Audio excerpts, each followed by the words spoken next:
मुर्शिदाबाद 3 हिंदुओं की निर्मम हत्या हुई, उनके घरों से खींच करके उनकी हत्या हुई। इन्हें भय है कि दलितों को, वंचितों को, गरीबों को अगर ये हाई राइज बिल्डिंग मिल जाएगी तो इनका तो वोट बैंक समाप्त हो जाएगा, ये गुमराह करने की इनकी राजनीति हमेशा के लिए समाप्त हो जाएगी। कांग्रेस और समाजवादी पार्टी या टीएमसी जैसे दल हमेशा इसमें बाधक रहे हैं और उन लोगों ने उन्हें दोयम दर्जे का नागरिक बनाने का काम किया, शरणार्थी के रूप में रखा। लेकिन भारतीय जनता पार्टी ने उन्हें अपनाया।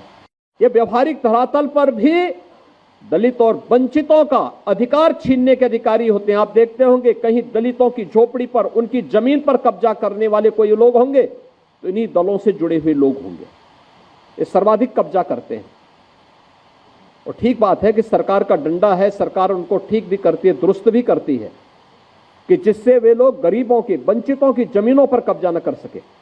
लेकिन फिर भी उनके द्वारा किस प्रकार के राग अलापे जाते हैं, हमें आश्चर्य होता है।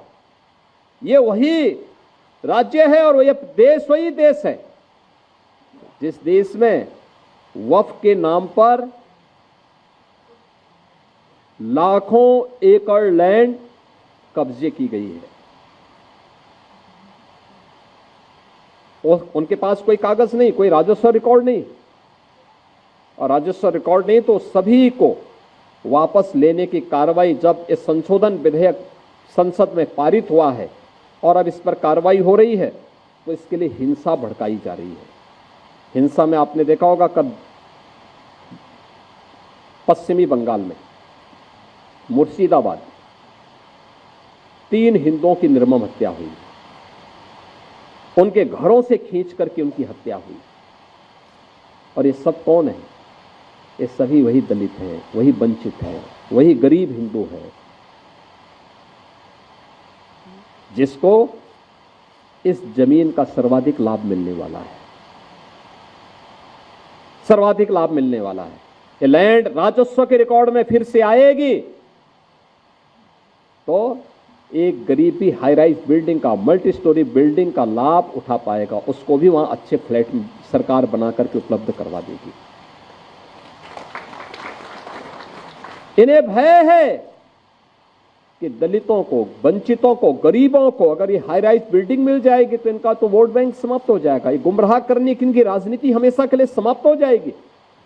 इसलिए लोग हिंसा भड़का रहे हैं, हिंसा का रास्ता अपना रहे हैं। आप देख रहे होंगे सिटीजनशिप अमेंडमेंट एक्ट पारित होने में जिसका लाभ सर्वाधिक पाकिस्तान, बांग्लादेश या अफगानिस्तान में जो वंचित हिंदू था, दलित हिंदू था, उनको भारत की नागरिकता देने का काम, जो किन्हीं कभी भी भारत में आए थे, 5 वर्ष पहले आए थे, उनको जब नागरिकता देने के कार्यक्रम को प्रधानमंत्री मोदी जी ने आगे बढ़ाया, इन्होंने पूरे देश के अंदर आंदोलन शुरू कर दिया, अभियान चालू कर दिया, बड़े बड़े आंदोलन किए, तोड़फोड़ की, आगजनी की।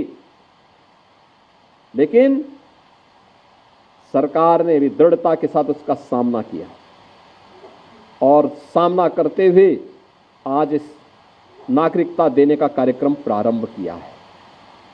कहां जाएगा? पाकिस्तान में, बांग्लादेश में पीड़ित हिंदू कहां जाएगा?